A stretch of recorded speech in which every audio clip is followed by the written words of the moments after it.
Let's learn basic English writing formation. First, letters like AC, like cat and dog, and sentences.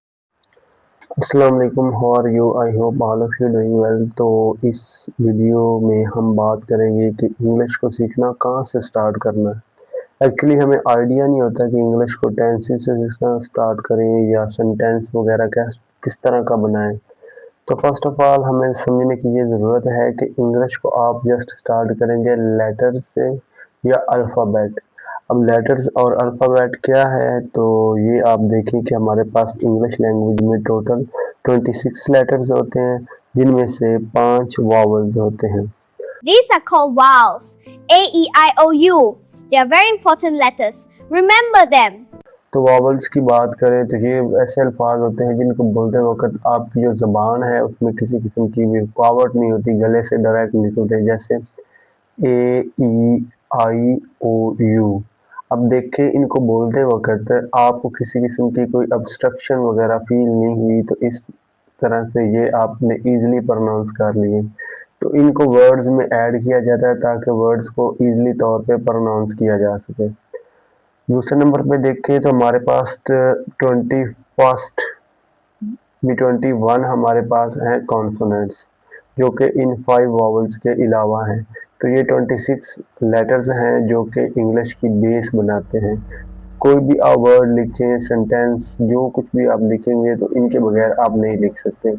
आगे हम चले तो हमारे पास है word. A word is a meaningful combination of different letters. For example, apple. और word हम कैसे बनाएंगे? वर्ड होता है a meaningful combination of different letters is called word. Word का क्या मतलब हुआ? मीनिंगफुल कॉम्बिनेशन, जो अपना मीनिंग, पूरा मतलब हमें बताए। अब नीचे मैंने 2 किस्म के एग्जांपल्स दिए आपको। एक में तो मीनिंगफुल है और दूसरे में मीनिंगलेस है, जिसका कोई मतलब नहीं है। देखिए, इम्प्रूवमेंट का मतलब होता है सुधारना, किसी चीज़ को बेहतर करना। अप्रेज, जायज़ा लेना।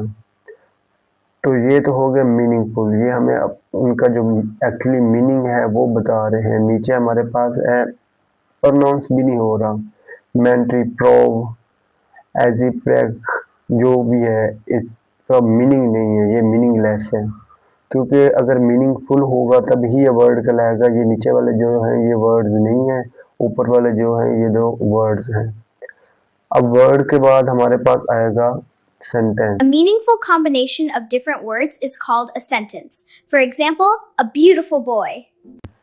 अब सेंटेंस क्या होगा? पहले लेटर्स से हमने वर्ड बनाया, अब वर्ड से आगे सेंटेंस बनेंगे। A meaningful combination of different words is called sentence. For example, she is an intelligent girl. ये देखिए, सेंटेंस जो है ये अपना कंप्लीट तौर पे मतलब अदा कर रहा है। वर्ड्स का कॉम्बिनेशन है, एक स्ट्रक्चर में है, ये अपना मतलब अदा कर रहे हैं। तो ये हुआ हमारे पास सेंटेंस। सेंटेंस होगी आपकी बेस पैराग्राफ लिखने की या कोई चीज़ भी लिखने के लिए सेंटेंस इम्पोर्टेंट है। अब नीचे देखिए, ये इंटेलिजेंट गर्ल शी। तो ये देखिए, ये अपना मीनिंग नहीं अदा कर रहा, हमें समझ नहीं आ रही कि ये क्या कहना क्या चाह रहा है।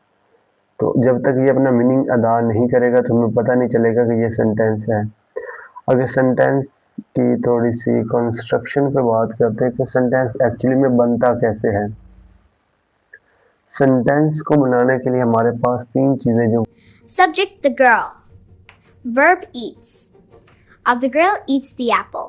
वो मोस्ट इम्पोर्टेंट होती है, बेसिक रिक्वायरमेंट होती है एक सेंटेंस की, वो है हमारे पास सब्जेक्ट, वर्ब एंड ऑब्जेक्ट।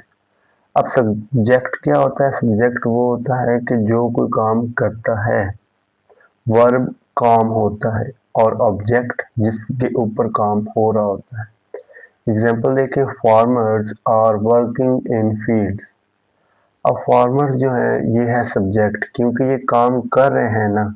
और यहाँ पे हेल्पिंग वर्ब है और वर्किंग जो है ये मेन वर्ब है। तो फील्ड जो है जिनमें काम हो रहा है वो हमारे पास ऑब्जेक्ट है। तो ये चीज़ें मिलेंगी तो एक सेंटेंस आपका बनेगा। अगर एक भी मिस है तो वो कंप्लीट सेंटेंस नहीं होगा, वो एक फ्रेज होगा। ठीक है, तो ये हुआ हमारे पास भी बेसिक तौर पे सीखने के लिए हमें क्या चाहिए? पहले लेटर्स का पता होना चाहिए। लेटर्स में हमारे पास अल्फ़ाबेट, कॉन्सोनेंट्स, एंड वॉवल्स का आइडिया होना चाहिए। फिर उसके बाद वर्ड कैसे बनता है, वर्ड के बाद सेंटेंस क्या होता है, सेंटेंस का स्ट्रक्चर क्या होता है। तो नेक्स्ट वीडियो में हम आगे चलेंगे भी अब इंग्लिश ग्रामर को सीखने के लिए आगे हमारे लिए क्या ज़रूरी है। Please like, subscribe, and comment for further learning.